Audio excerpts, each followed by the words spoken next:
Hi, guys. Welcome to the 7th episode of the Everything Teen podcast. I'm your host, Lara, and today we're going to talk about confidence, popularity, and peer pressure, as well as a bit about myself because I realized that I didn't really talk about what I like to do in my free time, who I am as a person. So, we're going to start with that and then go on with the quote of the week, and of course, the answer to last week's riddle. Also a little update. So without further ado, let's get into it. So to start off, I have a little update.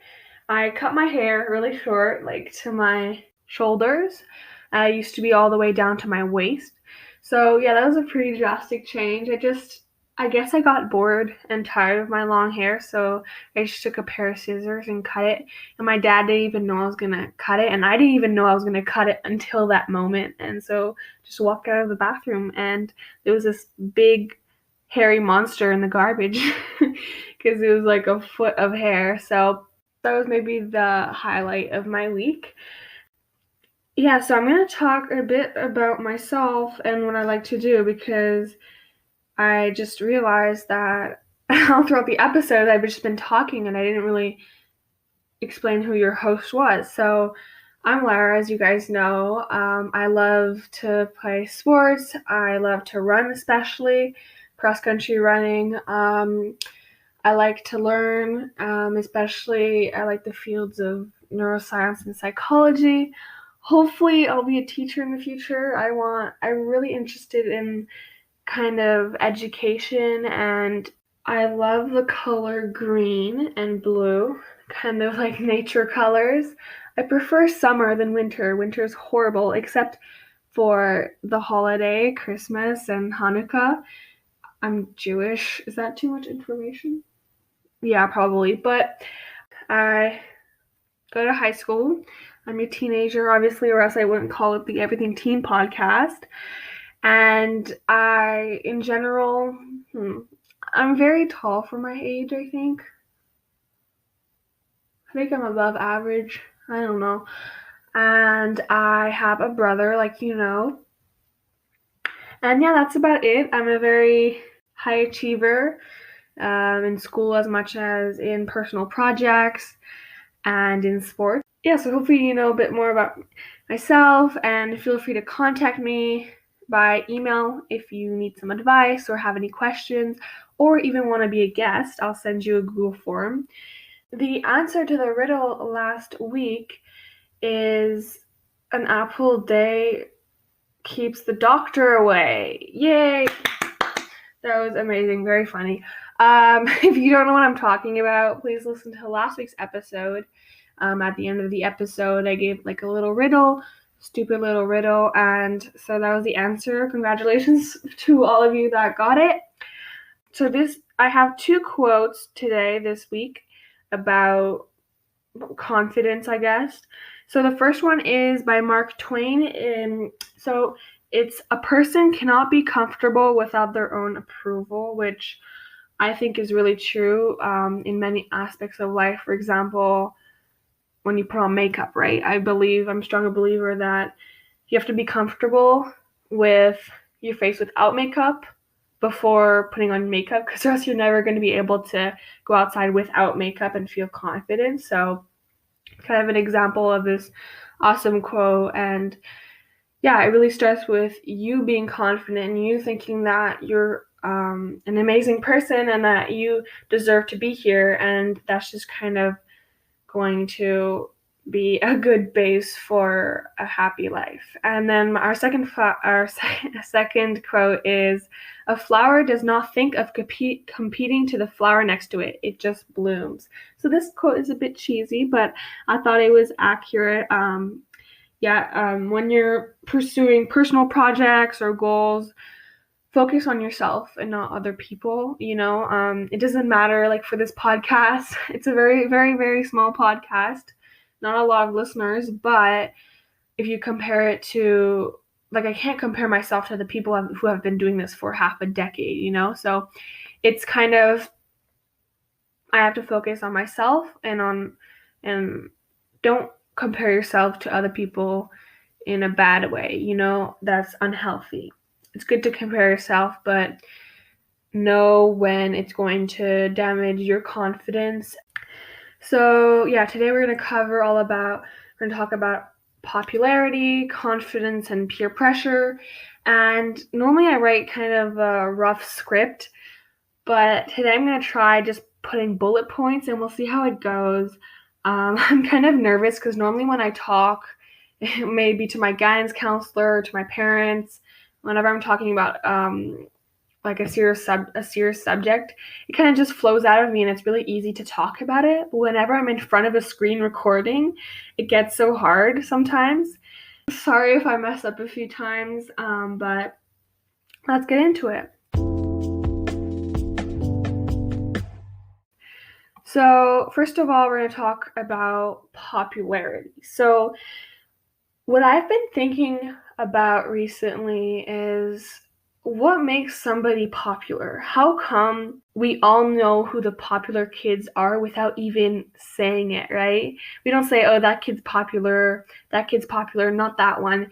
We just know it, right? And so I was thinking about it, and I think that some conclusions that we often go through, like, firstly, is that they have a lot of friends, they're very social, and they're the most pretty and handsome people of that grade.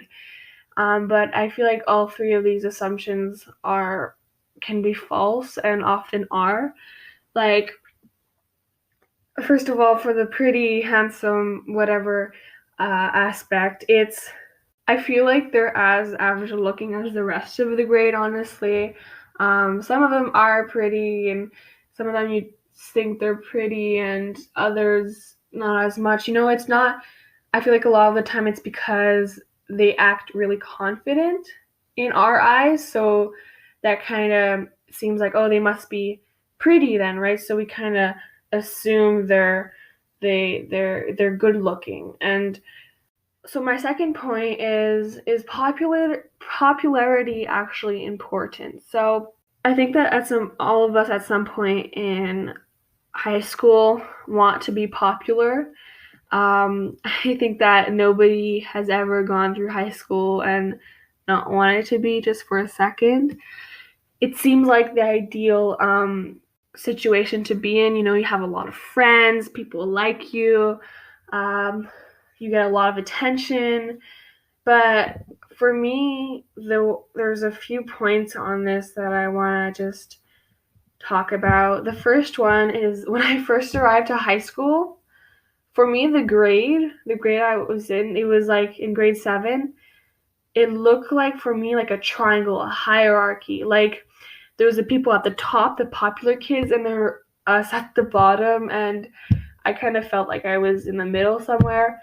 But yeah, it's like a triangle. But then I realized that it's actually a freaking flat line, with like clumps here and there for the little groups of friends, right? The popular kids are just another group of teenagers. And that's really what they are. They're not above us, they're not below us. It's just another group of friends. But I think what makes it apart is that they're louder, you notice them more, right? Because when people look at it, someone that's popular, I feel like the main point is that they're very loud and they all kind of act the same way. Like they all, I feel like that because they all act the same way. I'm not saying necessarily that they do, but because they have very similar qualities, it's easy to recognize someone, and that's what makes someone believe that that person is popular. And I feel like it's also the same with other groups of friends that you always see stuff that's similar within each other. But I do think that popular kids also like follow trends, with the white shoes um, and the perm, the perm on boys. They all have perms and yeah, that kind of thing. I mean, it's not a bad thing, like good for them if they feel good about themselves and they're confident, but being popular is not that important, just find your group of friends. And some people that are popular, they're not themselves at first, right? They try to be popular, and then once they get there, they realize, oh, I got here by not being myself. I got accepted by not being myself, so I'm going to stay like that. I'm going to stay like someone else. And so all throughout high school, they're like that. And then once they get into the real world, they keep on being like that because they're scared they're not going to get any friends if they start being their true self, even if it's weird or strange or different, you know? But some popular kids, they are being themselves. That's just who they are. So I think we have to recognize that some people, their place, who they are, just makes them popular. And then why people want to be popular, I think it's pretty simple, is because it seems like people have a lot of friends and they get a lot of attention, and who doesn't want that, right? So it just seems like the ideal place to be, but I think that you can still, I really think you can still find happiness in just finding the right friends.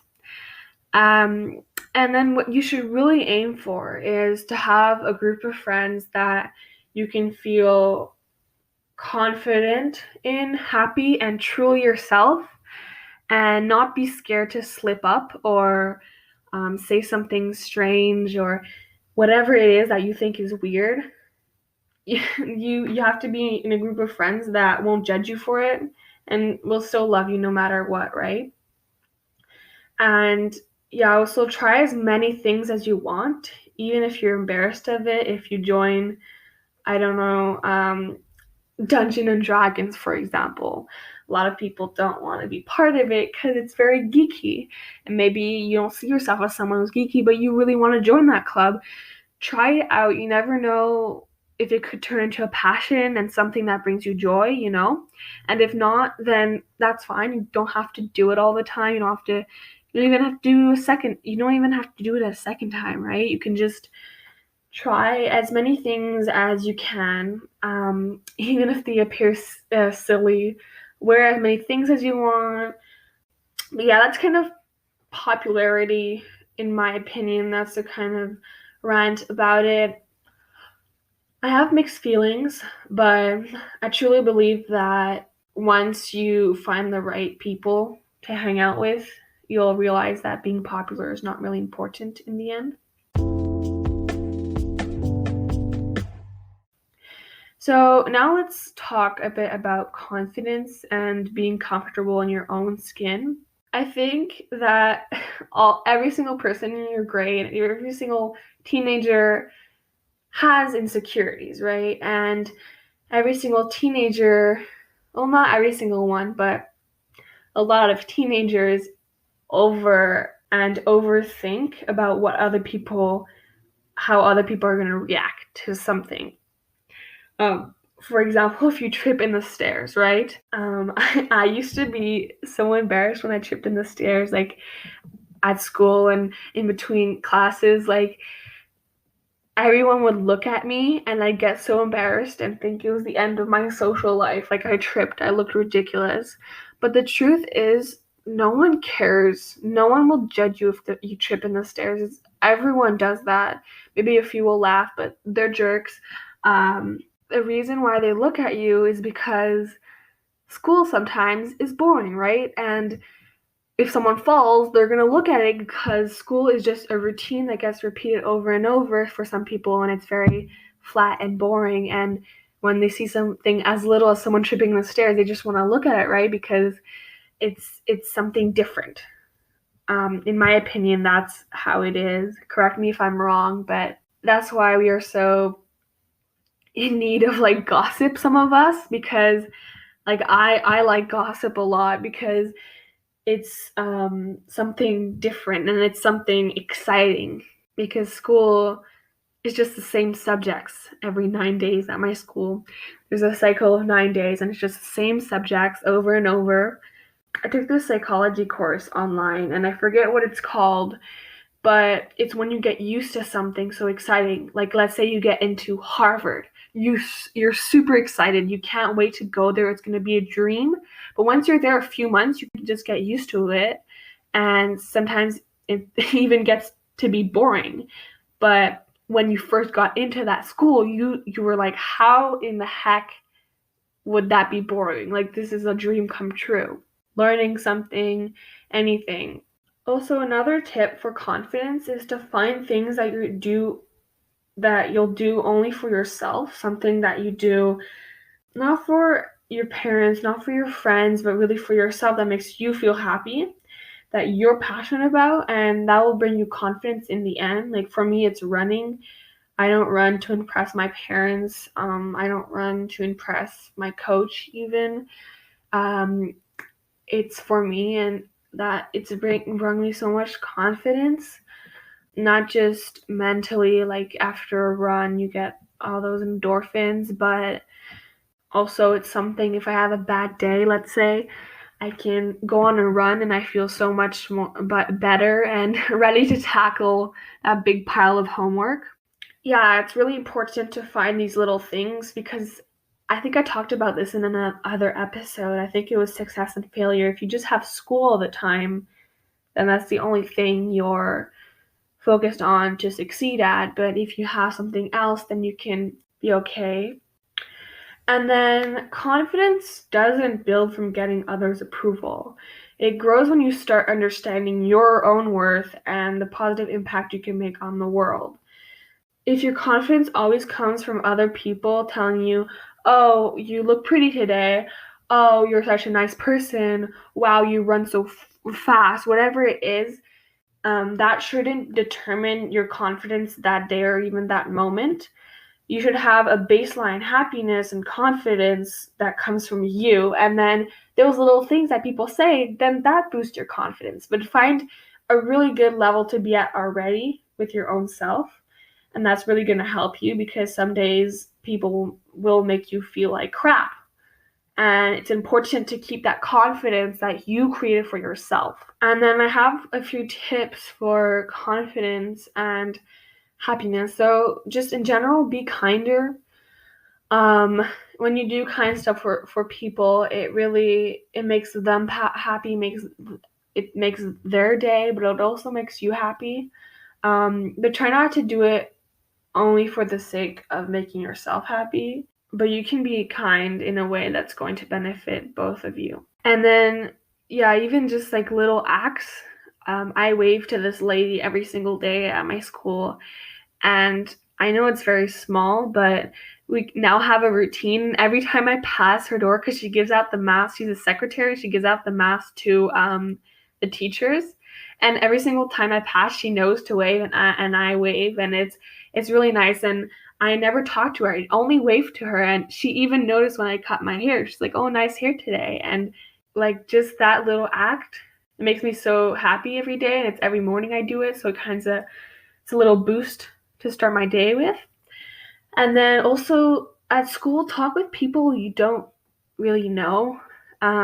Like just say hi to people in the hall, for example, or ask them questions. Even asking people questions is socializing, and socializing, according to the course that I took on the psychology of happiness, socializing with people that you don't necessarily know makes them happier. It makes you happier. If someone asks you a question and you answer it, you'll be glad you helped them. We like helping others.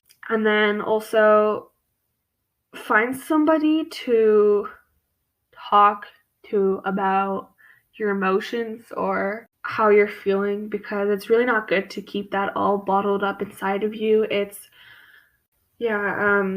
I know I have a few people in my life that I trust 100%, and they've really helped me. Whenever I feel stuck, I know right away to go talk to them, and I feel so much better after. But you do have to find that person first, right? Because not everybody is going to be right to talk to. And even sometimes there's some people that I love them so much, but I'll talk to them, and honestly, they're not the right person to talk to about my emotions, and that's fine, right? So find that right person and It's really going to help for your confidence and your happiness. For your confidence, your level of confidence, something that really helped me is to think about things that don't make me confident, or if I'm not feeling especially confident one day, I think about why is it that I'm not feeling happy and confident, So just thinking about it can really help and find kind of solutions slash understanding of why you're feeling a certain way. And I think this applies to everything. Always think about it. It really helps instead of just going shouting or crying. Do that. Go ahead. It's really good for you. But after, then you start thinking about it, right? And then, so yeah, that was about confidence. Also, confidence is something that doesn't happen in one, like, overnight, right? It's a work in progress, and it can be quite difficult sometimes to build that confidence, but I really, really know that it's possible for every single human being, and that it takes time, but you have to kind of appreciate every single step of the way. So now let's talk a bit about peer pressure. So I know that at school they give you scenarios sometimes. For example, the teacher will be like, okay, you're at a party, Lara, and this person is offering you booze. What are you gonna say? And then and then you have to say, like, no, thank you. And then that's easy, right? 3 words. But it's obviously not as easy as it seems, right? You can feel way more pressure. It can not seem as big of a deal as it is sometimes too. You're just like, oh, it's just a shot, or it's just a sniff, whatever it is. But it's very different from what people teach you at school, right? What teachers teach you. And so just to be aware that it's going to be hard sometimes to refuse stuff, and also to make your own decisions, because if you're surrounded by good people, and if you're just taking a little, or even if it's not alcohol or drugs or anything like that, to understand what's best for you and how to handle the situation the best. So maybe sometimes it's good to give into peer pressure, It depends. It really depends on the situation. So really make your own decisions, but also sometimes your brain can be a bit wacky. Like sometimes my teenage brain is completely crazy and I'm not thinking straight. And so it's good to differentiate those moments where you're thinking right and when you're thinking completely, you're not thinking, And then peer pressure is also not always obvious. It can be in the long term as well, right? It doesn't have to be in one night where they're like, drink. Like there's a lot of peer pressure. You might feel peer pressure in school to wear something or to coil your skirt. Like honestly, I wear pants at school. I've never worn. It's been like so long since I've worn a skirt, and I always wear pants. And everyone at school coils their skirt, or they wear a skirt. A lot of the girls, and sometimes I feel pressure to have a skirt and also to coil it, because I don't like sometimes how wearing pants makes me look. Like sometimes I feel a bit boyish, and I mean, sometimes I don't like the way the pants look in general, and so that's an example of peer pressure. Nobody told you need to get a skirt, but I feel that pressure from peers to wear it so I can look better. And so that's really what it is. It's pressure from peers, and peers in this instant are the people at your school. So it can really come from any aspect and in any situation. So just to be aware of that and I feel like in every single of my episodes, the biggest thing is just to be aware and to think and to understand. And I think that really just comes to it. And that's kind of my goal in this podcast, is just to think and reflect on things. And so I hope this episode was helpful. It was just this little rant about all these things that kind of set me back often. And so hope you liked it. Next episode, we'll talk about anxiety, which I've kind of dealt with, and we'll talk all about things we can do to improve our state, to make us less anxious. And I'm really excited for that. So tune in next week, and I hope to see you soon. Thank you. Bye.